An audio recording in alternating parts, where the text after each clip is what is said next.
খবর শুনছেন এনজিটিভি থেকে। আজকের বিশেষ খবর হলো নিরাপত্তা রক্ষীকে মারধরের অভিযোগে হুমায়ুনের বাড়িতে পুলিশের হানা, হুঁশিয়ারি বিধায়কের। বিষ্ণুপুরে জিতের অনুষ্ঠানে ভাঙচুর, মহিলাদের ওপর লাঠিচার্জ, পুলিশের পদক্ষেপ নিয়ে প্রশ্ন।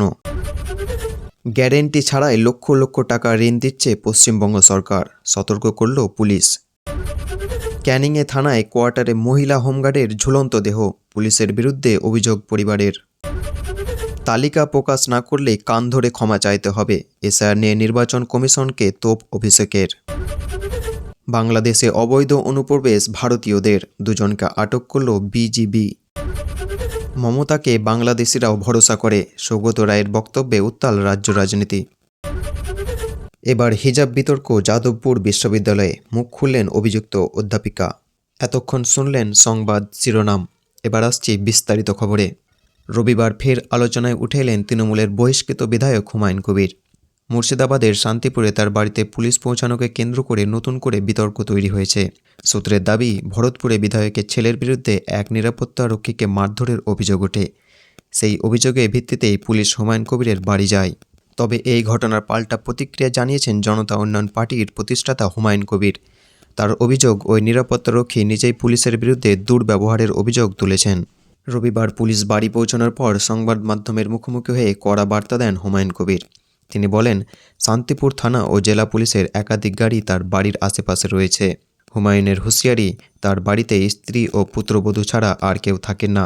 তাদের সঙ্গে যদি কোনো রকম অশ্লীল আচরণ করা হয় তাহলে তিনি মুর্শিদাবাদের পুলিশ সুপারকে ঘেরাও করার কর্মসূচি ঘোষণা করবেন।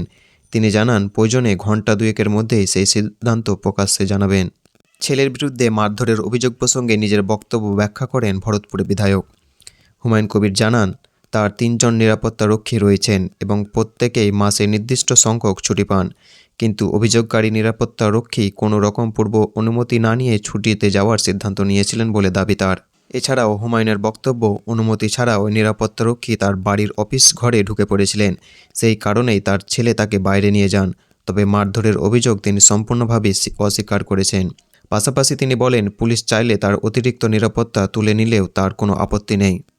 দীর্ঘ টানাপোড়েনের পর রাজ্যে শেষ হয়েছে ভোটার তালিকার নিবিড় সমীক্ষা বা এসআইআর পর্ব। সেই এসআইআর নিয়ে এবার নির্বাচন কমিশনের বিরুদ্ধে সরাসরি আক্রমণে নামলেন তৃণমূল কংগ্রেসের ভারতীয় সাধারণ সম্পাদক অভিষেক বন্দ্যোপাধ্যায়। তার দাবি, 1,36,00,000 ভোটারের নাম বাদ দেওয়ার কথা বলা হয়, তাহলে নির্বাচন কমিশনকে সেই তালিকা প্রকাশ্যে আনতেই হবে, অন্যথায় বাংলা মানুষের কাছে প্রকাশ্যে ক্ষমা চাইতে হবে বলেও কড়া বার্তা দেন তিনি।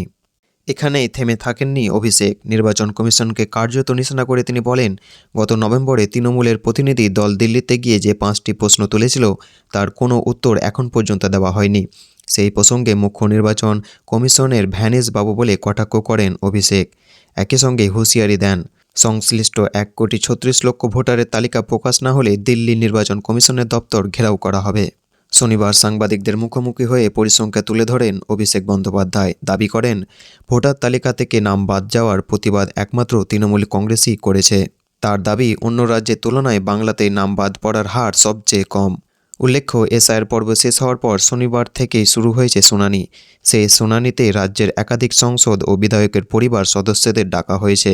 তালিকায় রয়েছেন বারাসাতের তৃণমূল সাংসদ কাকুলি ঘোষ, দস্তিদারের 2 পুত্র। সব মিলিয়ে রাজ্য জুড়ে শুনানি চলাকালীন এসআইআর ইস্যুতে অভিষেক বন্দ্যোপাধ্যায়ের এই আক্রমণ রাজনৈতিকভাবে যথেষ্ট গুরুত্বপূর্ণ বলেই মনে করছেন রাজনৈতিক মহলের এক অংশ।